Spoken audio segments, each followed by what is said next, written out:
super contente de vous retrouver pour vous présenter ma pile à lire pour le Cold Winter Challenge 2023.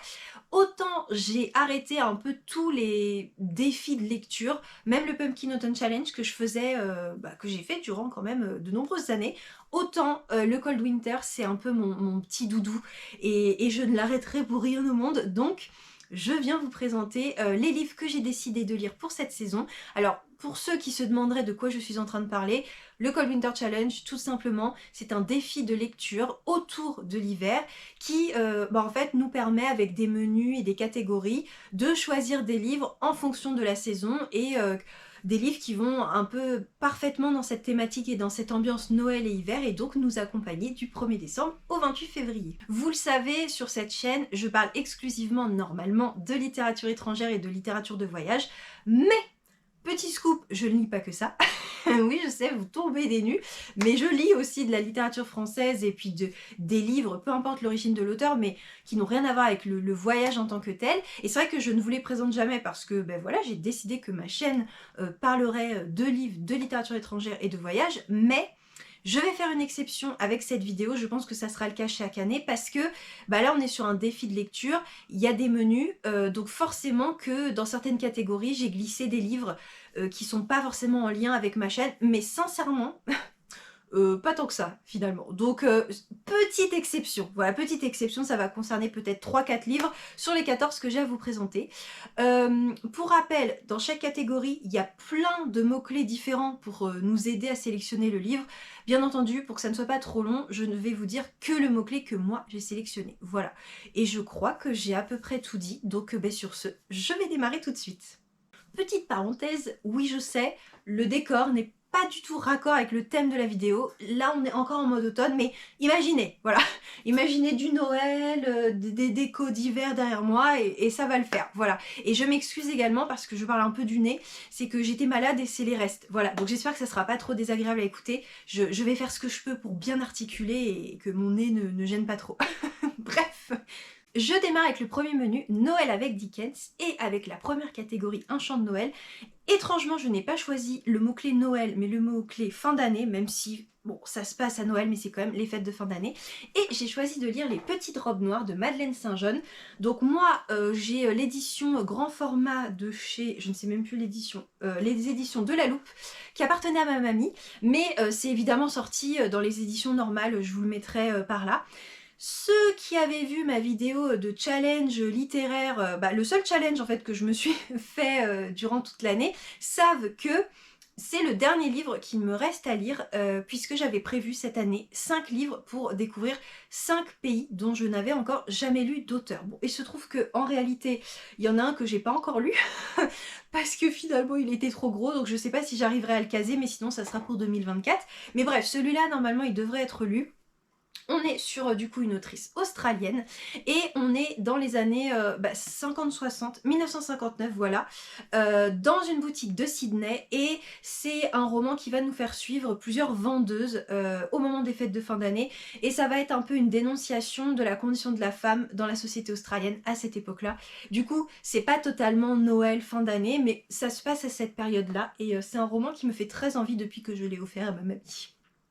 Pour la deuxième catégorie, Christmas Cracker, alors je suis partie très loin pour réussir à caser un livre dedans, mais moi je trouve que ça marche personnellement. Alors en fait je n'ai pris aucun mot-clé, je suis juste partie du principe que le titre était en anglais, et j'ai donc choisi un livre de Jane Birkin, wouh, quelle originalité. Donc c'est la première partie de de son autobiographie, donc c'est Monkey Diaries, donc c'est le journal qu'elle a tenu de 1957 à 1982, paru au livre de poche. Alors j'ai pris ce livre, ça n'avait aucun rapport avec le décès de Jane Birkin, puisque je l'avais avant, je l'avais commencé d'ailleurs. Je viens de retrouver un marque-page que je cherchais partout depuis un an, bravo, et c'est vrai qu'en fait j'avais pas continué et le fait qu'elle soit décédée, je me suis dit ça va quand même être l'occasion de vraiment me plonger dedans. Et en gros dans ce livre, elle a repris, parce qu'elle a toujours tenu des journaux intimes, en fait elle a repris, donc celui qu'elle a tenu durant toutes ces années-là, et elle en a sélectionné des morceaux. Et même s'il y a quelque chose d'assez intime, on rentre vraiment dans l'intimité de la personne, je trouve que les extraits, en tout cas de ce que j'en avais lu, qu'elle avait choisi, étaient très bien choisis. Et en tout cas c'était très mignon, parce que là on est vraiment, ça démarre, elle est enfant en fait, au début quand elle a eu son journal et ça permet de se resituer au début dans l'Angleterre des années 40-50, ensuite elle va arriver en France, enfin voilà, Jane Birkin c'est quand même tout un pan de notre histoire, malgré elle en fait, et du coup c'est voilà, c'est un livre je pense que je vais me garder pour les longues soirées d'hiver, ça va se savourer et voilà, j'ai hâte. Ensuite dans la catégorie l'arbre de Noël, j'ai choisi le mot-clé famille pour deux romans. Le premier c'est Une mère d'Alejandro Palomas paru chez Pocket. C'est un roman qui se passe le soir du 31 décembre. Une mère réunit ses enfants et sa famille pour fêter le réveillon et évidemment ça ne va pas se passer comme prévu, il va y avoir plein de règlements de compte, enfin voilà, c'est le genre de roman un petit peu habituel qu'on peut trouver pour ce genre d'occasion, mais ça me fait très envie parce qu'Alejandro Palomas il a écrit quand même plusieurs romans qui sont assez connus, même si vous comme ça son nom ne vous parlera pas, les romans oui, et du coup je ne l'ai encore jamais lu et j'avais hâte de démarrer, surtout que celui-là a de très très bonnes critiques. Et j'ai également décidé de lire En attendant Beaujangle d'Olivier Bourdeau, paru chez Folio. Je voulais le lire l'année dernière et puis finalement je n'ai pas eu le temps. Bon, je pense que ça vaut même pas la peine que je présente l'histoire, on l'a vu et revu absolument partout. Il y a un film qui est sorti avec Virginie Efira l'année, c'était l'année dernière, oui, ou il y a 2 ans, peut-être même déjà il y a 2 ans, oh là là, il traîne dans ma pile à lire, mais je veux le lire, donc j'espère que ça sera chose faite cette année. De ce que j'en ai compris, c'est à la fois une histoire d'amour, à la fois ça aborde des thématiques assez dures comme celle de la dépression, l'impact que ça a sur un enfant, voilà, mais il y a aussi beaucoup pas de féerie, mais un peu de magie liée à l'enfance et aux histoires qu'on peut se raconter quand on est enfant. Enfin voilà, c'est des thématiques qui me parlent et j'ai très hâte de le lire également. Ensuite, pour Fantômes des Noëls passés, présents et futurs, j'ai choisi le mot-clé enfance et j'ai décidé de choisir un livre jeunesse. Et on est vraiment dans du jeunesse plus. J'ai un peu craqué, voilà. C'est un petit livre en anglais qui s'appelle A Puppy Called Sparkle de Helen Peters et c'est publié chez Nosy Crow. En fait, pour tout vous dire, il est sorti en français. J'ai vu la couverture, non mais regardez-moi cette mignonnerie. J'ai vu la couverture, j'ai complètement craqué. Et sauf que en fait, c'est vraiment un roman, je crois que c'est à partir de 7 ans. C'est, vous savez, les romans première lecture. Et je me suis dit, non quand même, tu peux pas faire ça. C'est pour des enfants de 7 ans. Du coup, je me suis dit, ouais, mais si je le prends en anglais, ça complique un tout petit peu le truc et ça passe mieux. Voilà.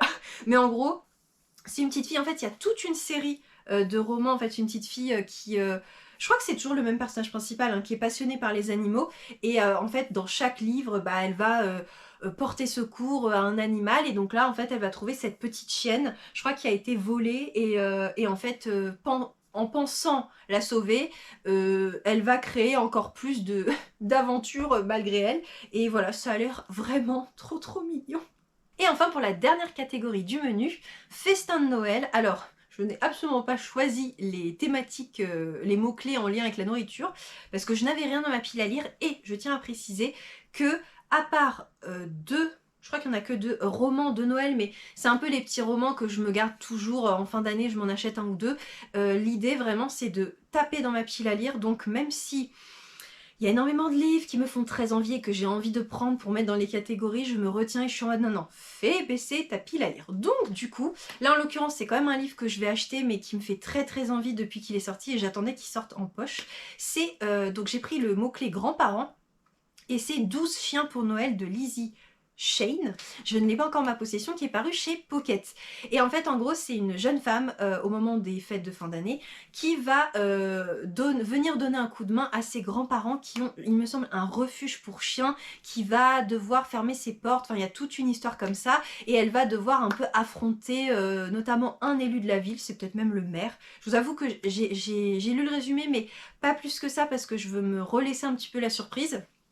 Et évidemment, vous doutez bien que, alors que ça part très mal entre eux, la magie de Noël va peut-être faire que ils vont finir ensemble. Voilà. Mais pour une fois, je trouvais que ça changeait un peu niveau thématique romance de Noël.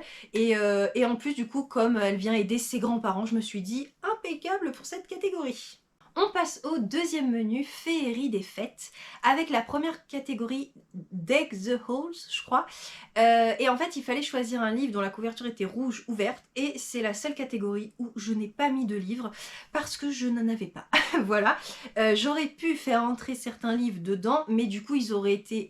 Enfin, j'aurais encore eu une catégorie vide. Enfin, quoi qu'il arrive, ça ne réglait pas mon problème, en fait, si vous voulez. Et j'avais pas forcément envie d'acheter un livre exprès pour ça. Je me suis dit, c'est pas grave. J'ai 2 catégories, je crois, où j'ai 2 livres dedans. Donc voilà, hein, ça reste un challenge, on l'adapte, il n'y a pas mort d'homme. Dans la catégorie Lumière enchantée, il fallait prendre un livre dont la couverture brille. Je vous avoue que sur le coup, je me suis dit, ah bah moi j'ai pas ça.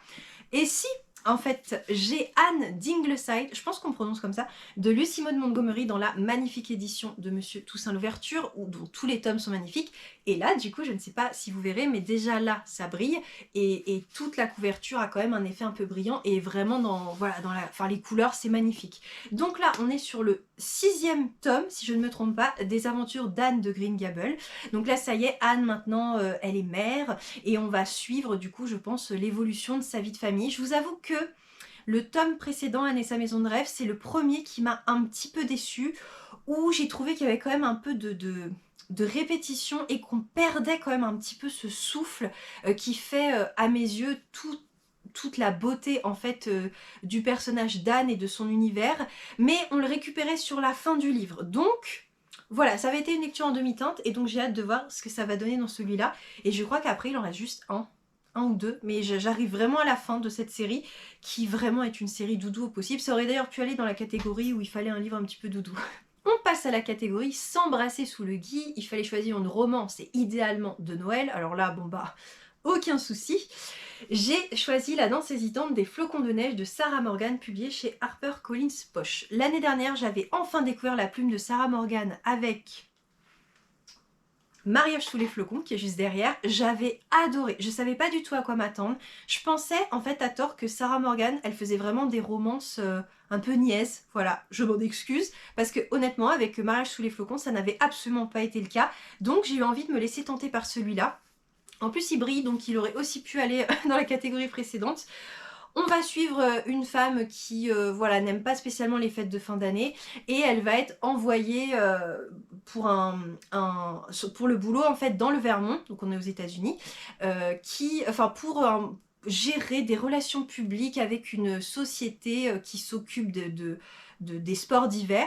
Et en fait, elle va atterrir du coup près du patron qui lui est très famille, très soudé, avec voilà des fêtes de Noël très imposantes, et ça va venir réveiller chez elle le fait que bah en fait elle, sa famille, c'est pas du tout comme ça, et même si ça va un peu la déprimer de prime abord, elle va, je pense, finalement trouver une deuxième famille là-bas, et à mon avis le patron potentiellement un mari également. Voilà, mais en tout cas oula, je perds ma voix. Ça a l'air très mignon et je suis pas sûre pour le coup de le lire pour la période de Noël. Je vais peut-être me le garder pour la période début janvier, parce que bah, je trouve que la couverture fait pas Noël, en fait elle fait hiver, et du coup ça sera bien d'avoir un petit livre doudou pour le début d'année, le moment où on est tous ultra déprimés parce que Noël est passé.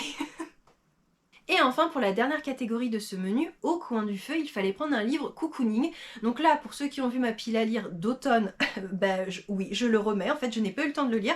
J'ai choisi 4 mariages et un enterrement de Philippe O'Connor, paru chez Pocket. Donc moi, j'ai une très vieille édition, mais il a une édition un petit peu plus récente. Et je crois que c'est passé chez Archipoche. Enfin, je vous le mettrai.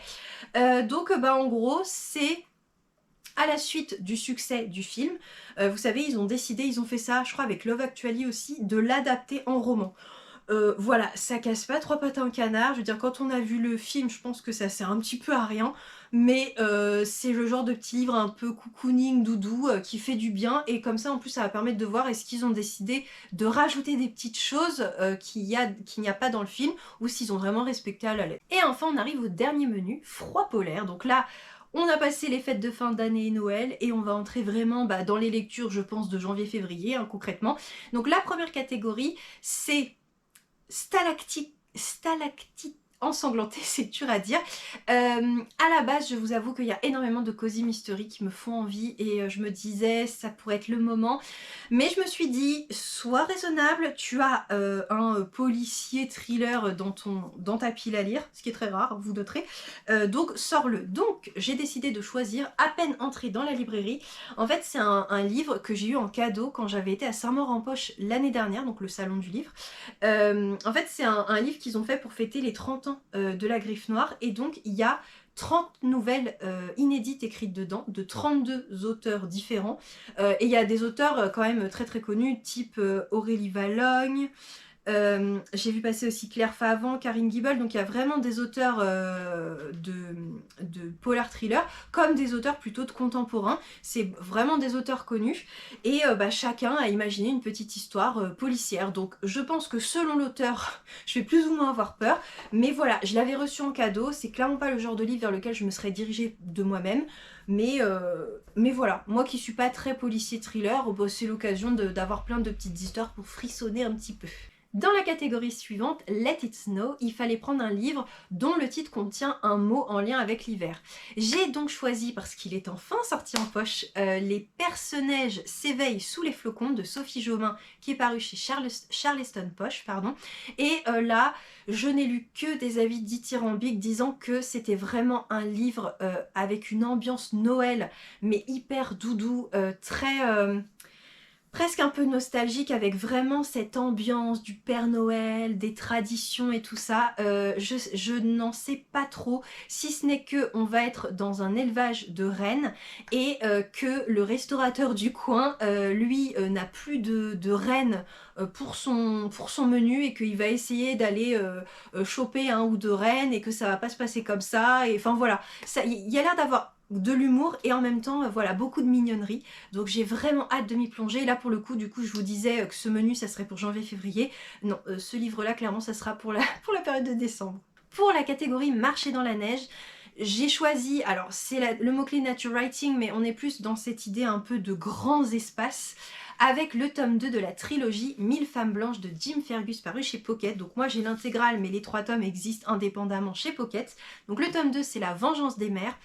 On était dans le tome 1 en fait sur une histoire au concept très simple. C'est le gouvernement américain qui a décidé d'envoyer 1000 femmes blanches se marier avec un peuple amérindien pour essayer de faire un petit peu la paix entre les deux peuples. Évidemment, tout ne s'est pas passé comme prévu. Ce premier tome, ça a été un énorme coup de cœur. J'ai été bouleversée au possible et au vu de la fin, j'ai vraiment hâte de voir comment ça va évoluer dans le tome 2. Le tome 2 est aussi très bien noté. Donc voilà, ça va vraiment être, exactement comme l'année dernière en fait, le genre de lecture parfaite pour les longs mois d'hiver. Et enfin, dernière catégorie de ce menu et de ce challenge en général, la magie de l'hiver. Et là, je vous avoue que j'ai un peu...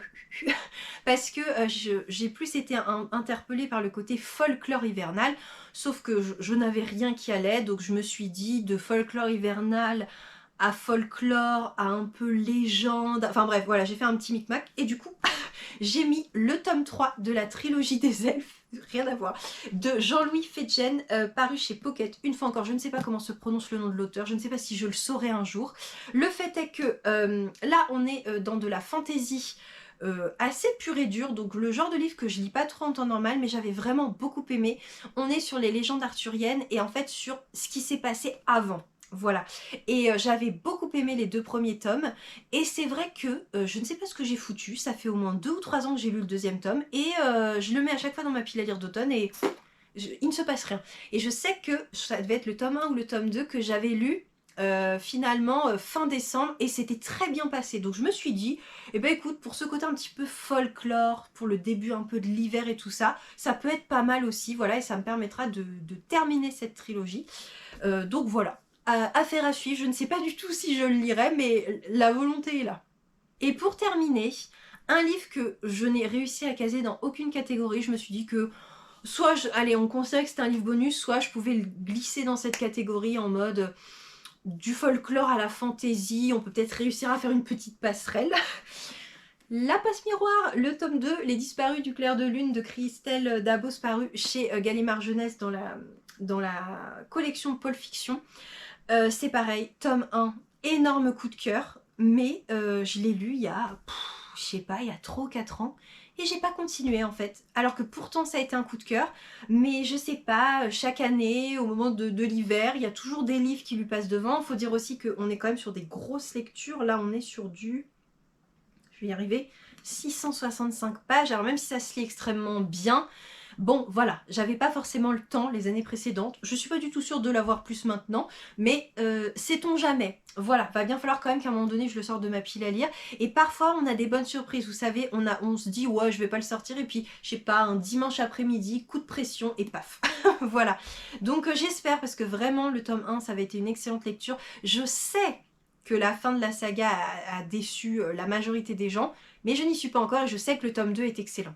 Voilà, donc on verra bien d'ici 2-3 mois si je me serai lancée ou pas.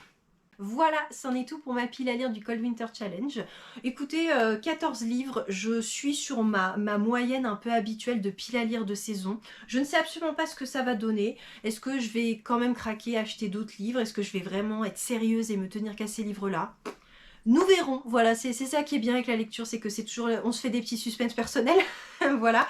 Moi de mon côté, bah écoutez, je tiens le rythme pour l'instant d'une vidéo une semaine sur 2, voilà, donc j'espère que ça va continuer comme ça. Et puis bah n'hésitez pas à me dire vous si vous participez au challenge, quel est le livre que vous avez le plus envie de lire cet hiver par exemple, ou je sais pas, une romance de Noël. Moi j'aime bien me faire une petite wishlist de romances de Noël, donc je suis preneuse pour les suggestions. Voilà. Et puis bah écoutez, sur ce, je m'arrête là, parce que je pense que cette vidéo sera déjà un petit peu longue. Je vous souhaite de très belles lectures hivernales, même si on est encore en automne. Et je vous dis à très vite pour une prochaine vidéo. Hasta luego!